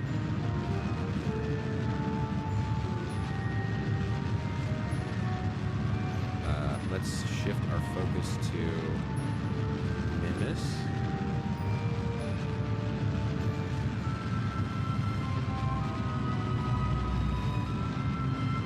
No, I'm not sure that was the right call. Let's go back to shifting.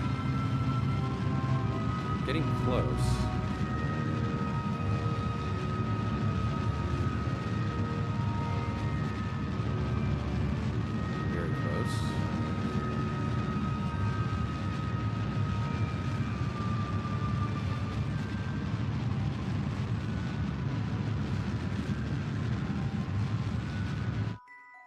Okay, pretty good. Pretty good there. Okay, so there's our first burn. Now we can focus on Minmus. And we can take a look at our approach. So, right now we are coming in 1.3 million meters around its outside, which is fine. We do want to get into a counterclockwise orbit, so we don't want to cross over and come this way. That's screwy. And in terms of our position on the plane, you can see our inclination matches exactly. That's why we did that plane change. So we're gonna come in right around its equator here. So let's set up our correction burn. If we come back out, if we scroll out a little bit and set up a burn somewhere like here, halfway, let's just add a maneuver there. And then we'll zoom in and we'll take a look at what we want to do. If we do itty bitty bits of prograde here, that starts inching us closer. Let's go up a little bit more. Let's pin the periapsis so we can see what we're working with. That gets us down to 26,000 meters. Now we'll scale this down a bit and come in a little bit closer. Let's get into... So 7,000 is a little on the close side. Let's pull back just a bit. 8.7, that's perfect. Okay. Now, that's our maneuver. So let's switch back to the ship. And now when we're in warp mode, the probe core goes into hibernation automatically. So I think we want to do that here. We could also do it manually. If we open this up, right, and click on the probe core, we can put it into hibernation. So then we lose the SAS, I think. And, well, no, that's still there. I'm not sure what the hibernation does. It said that it consumed less charge that way. Command state operational, hibernating. Yeah, okay. So I don't think we can do stuff while it's hibernating. But hibernate in warp is automatic, so I like that. Whenever we do a time warp, we're not going to spend like months and days and weeks draining charge. By the way, what happened in the Duna stream? We went to Duna, we did science in orbit around it, and then we came back. It was pretty amazing. Spaceman says do a quick save. You are right, sir. Let's go ahead and do that. You know what we could do, actually, before we leave? I should have done this earlier, but let's go ahead and let's stage the clamshell here. Let's quick save. There we go. And let's scan Kerbin. Oh, aim, let's see. Perform orbital survey. You must be in a stable polar orbit. Okay, I did not know that. You must be in a stable polar orbit between 60,000 and 1,500 kilometers to perform an orbital survey. Okay, the polar orbit I'm not sure I knew about. Resource or 5.16 average. Toggle overlay. Okay, we're going to experiment with this. We may not actually end up being able to use it. I'm not sure. But that's... Okay, we did that. And then this one has... Start object tracking, log observational data. Infrared telescope while in space high over Kerbin. You scan for celestial bodies while orbiting high over Kerbin. All right, that's something. Let's hang on, let's reset that. Let's open up the antennas real quick. They are in here. Yeah. Let's extend the antennas.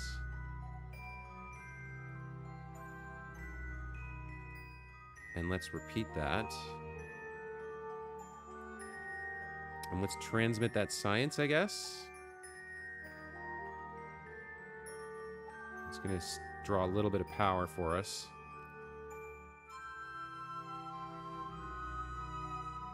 That's fine. Okay. 30 data received. Cool. We don't actually need to close this up, but I will anyway. And let's do this one more time. Log observational data, and this time we'll just keep it, I suppose. I don't know. We'll figure out some more of that once we have some Kerbals up here to interact with all this stuff. But let's go ahead and warp to our correction burn. We want to turn the engine way down so we have a lot of control here. Let's go to like 8.5%, even more. Okay, let's go to like 5%. That's a 25-second burn. 3%, 41 seconds. 2%, 1 minute. 1 minute gives us very fine control. We should be able to get within a couple hundred meters of where we want to be. So let's warp forward. This is going to be a pure prograde burn, I believe.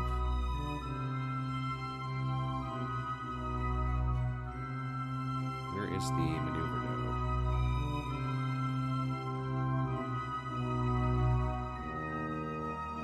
Well, whatever. We're going to have a minute to figure it out when we get there. Here we go. Yeah, it's pure program. Okay. So we shouldn't have drained any charge here. Yeah, not too much. Everything, the probe core was asleep. SAS was off. We're starting the burn in 52 seconds. Let's align to prograde. Looks good. It's funny that the engine wiggles with no thrust. And let's come over here and watch this bend in. Let's pin that. So we want this to be around 8.7 at the end of the burn. Okay, here's our correction burn, 12.8 meters per second of DV. We're going to have plenty left when we get there.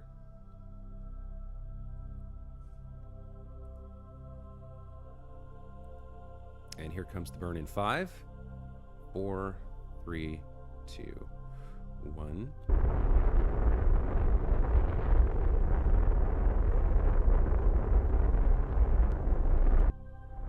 Here's our vessel. The AI is driving it towards Minmus. That's so cool. And let's come in here and watch this align very closely, hopefully, with what we want.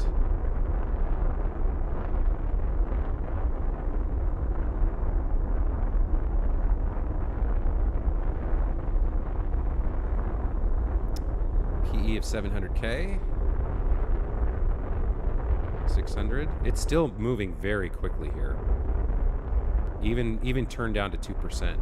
So we'll get close, and then we'll manually do the last couple of meters. We'll turn it down to 0.5%, which is the lowest we can go, and kind of twitch it in there as low as we can.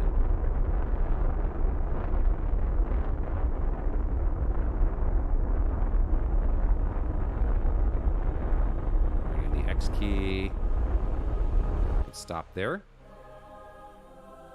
Okay.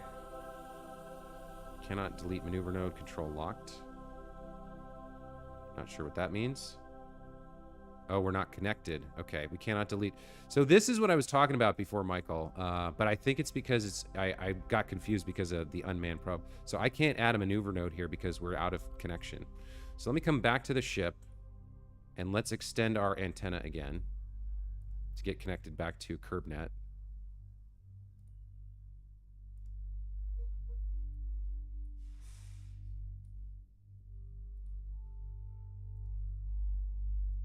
Okay, with both antenna connected, we're back with full probe control. Our signal strength to the KSC is 97%. We can transmit science. We have a direct connection to the Space Center. So that's fantastic.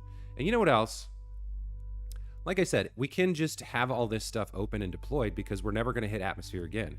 So let's extend our solar panels as well. Let's get them out.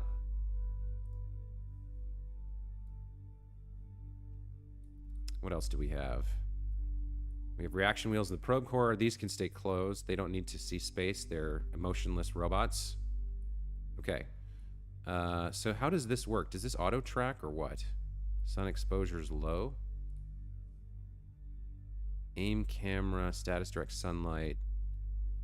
Auto struck disabled. So I'm not sure exactly how we line those up when we get to where we're going. I thought they did sun tracking somehow. But I guess, yeah, we're not even facing the right direction, so it sort of doesn't matter. But let's tweak now that we have control again, let's tweak our engine down all the way to 0.5. We can now get rid of that node, and we can go back to our map view. We can look at our periapsis here, and we can just kind of inch it in just a little bit. We're still on prograde, so I'm just going to kind of like inch it in. Actually, now that I think about it, do I want to be closer or not? Do I want to be in a higher orbit, maybe? What was the deal with the, maybe I don't want this closer. What was the deal with the antenna thing here? It had a rule, right? Deploy scanner. Perform orbital survey. You must be in a stable polar orbit between 60,000 kilometers and 1,500. Okay, so we want to be above 60K, actually. We're way too far in right now. So we need to go back out. RCS to change panel AI or reaction. They do sun tracking. Your angle means they can't reach the sun. Oh, I do see them moving here. That's neat. Okay. Panel aim. Yeah, see now they're hitting the sun. Very cool. Sun exposure. So is it per panel or is it the whole thing that's generating 8? I think it's the whole thing. Okay. Anyway, let's go back to Minmus now. Let's burn until this is above 60,000.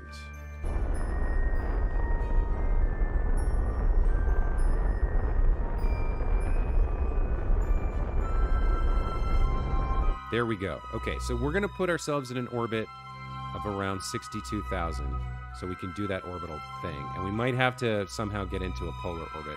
Now, the one way we could get into a polar orbit right now, cheaply, if we wanted to, would be to use the ascending node, or not the ascending node, the normal or anti-normal. We could push ourselves up and then come in so that we're coming in over the top of the planet instead of the side. That's something I did by accident last time, or with Duna, and I didn't realize it, but now I kind of know how to do that. So you saw we moved the periapsis out by firing retrograde. If we move it until we're smacking right into the middle of the planet and then burn normal, we could come over the top and go into a polar orbit if we wanted to.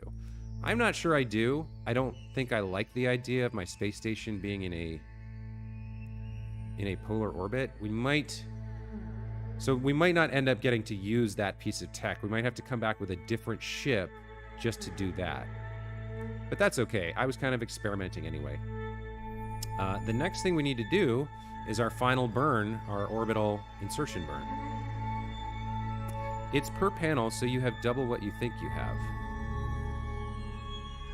I meant there's 5 panels here, so am I getting 8 times 5? I think I'm getting 8 from this one and 8 from that one, right? I think that's the way it works. Certainly, we are full of electric charge here. 4,000 is very good. So yeah, I'm not sure we'll be able to use this thing, and then I'm not sure about this thing either, but that's why I just threw them on there because I wanted to experiment. Anyway, let's go ahead and put our engine back up to full, and let's plan our orbital insertion maneuver back at Minmus. So when we reach periapsis here, we're going to burn retrograde heavily until we get into a stable orbit.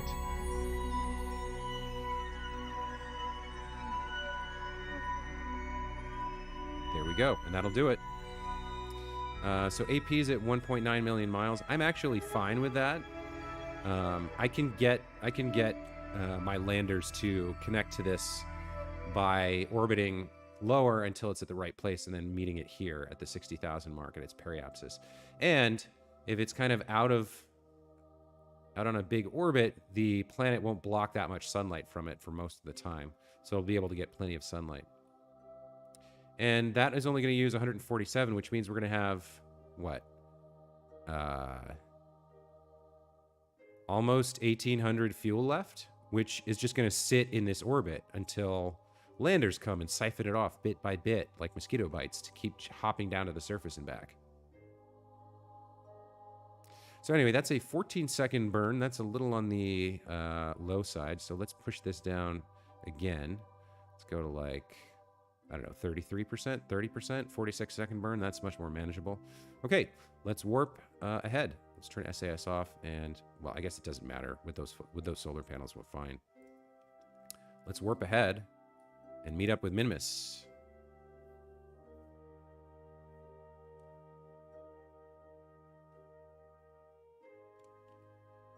Time warp complete. Quick save. SAS, face retrograde. And get ready to do our 46-second burn to put us in orbit.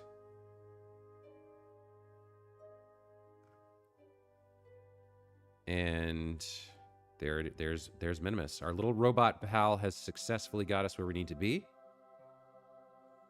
34 seconds. Okay, we're all set to do the burn. So I'll just get a little bit closer and then hit the Z key. All right, 12, 11, 10, 9, 8, 7, 6. You guys know what comes after that? It's 5, 4, 3, then 2, and then 1, and then we burn.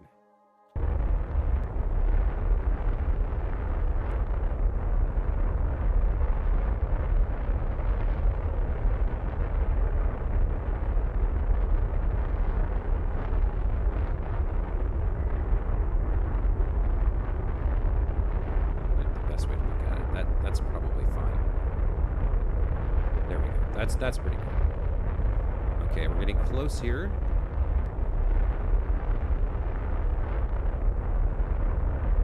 And it moves very quickly as it reaches the orbit point.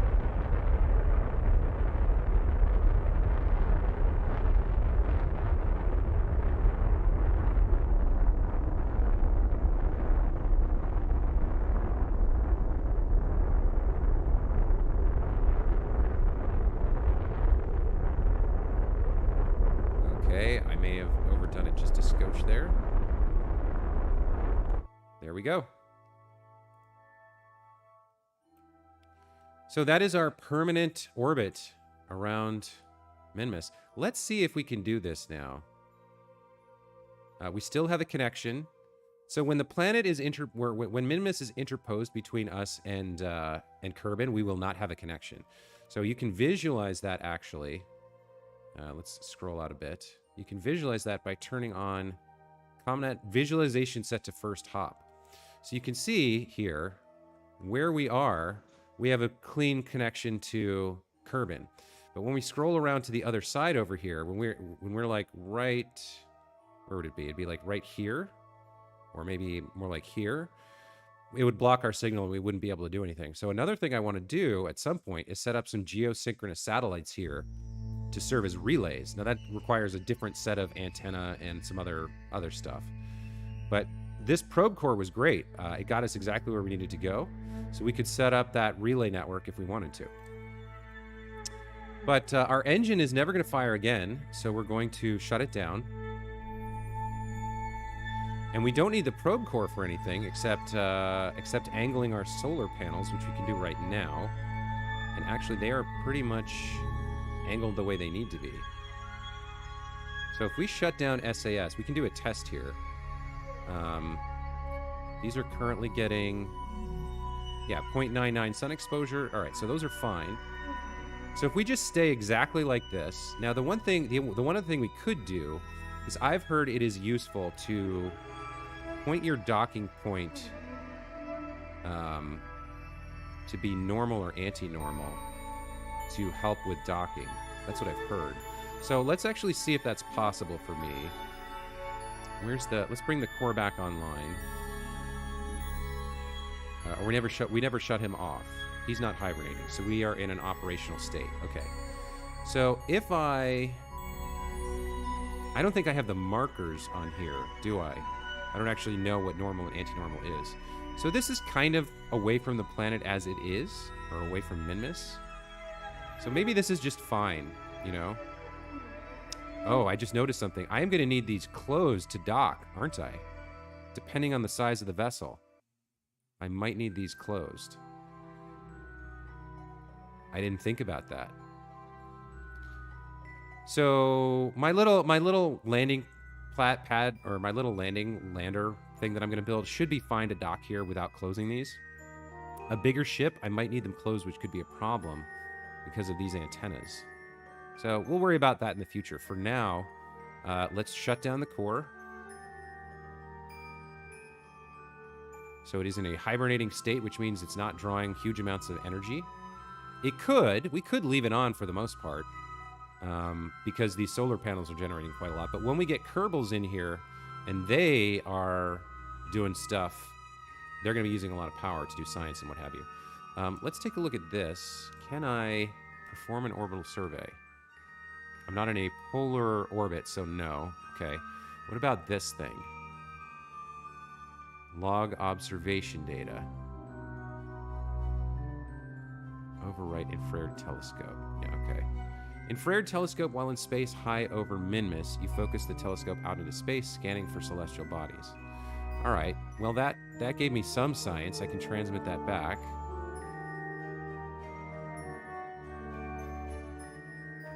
Unitron is able to send that back to the KSC. 21 science added. And then we can... What is object tracking? The Sentinel infrared telescope needs to be activated on a solar orbit. Huh. Okay, so I think that means if you're orbiting the sun, you can track something.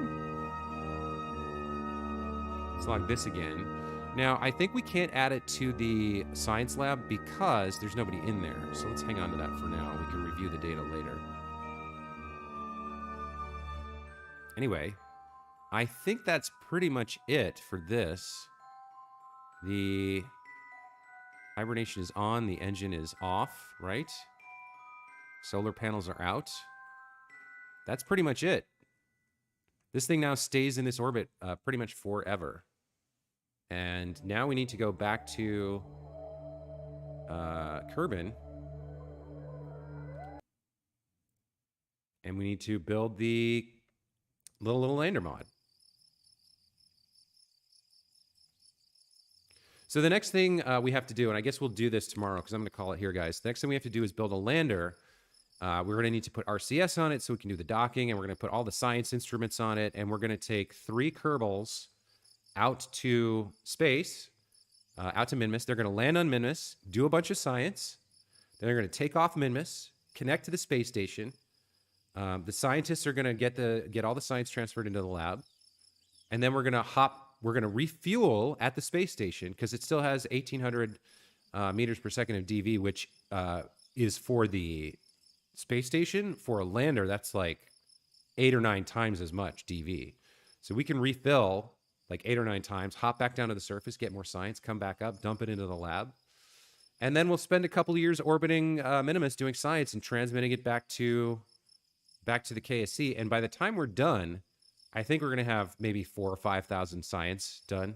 We're going to be able to buy anything we want. It's going to be amazing. So anyway, thank you guys for being here today. I hope you enjoyed watching me build, launch, and orbit my space station, which was kind of fun. I had not done anything with a probe before, and I think I put a lot of thought into it. I put a lot of preparation into it. So it has tons of electric charge. It's got those nice new solar panels. It's got communications back to the KSC. I'm pretty pleased with it. It's got the docking port. It's got fuel tanks, so we can refill our landers and ultimately refill the station itself if we need to.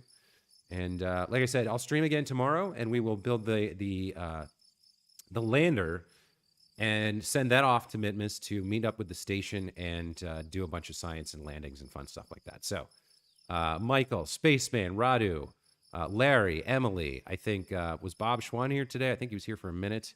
Rob S. was here. Thank you guys all for being here. Thank you for participating in the chat. And hope you enjoyed today's stream. We'll see you next time. Take care.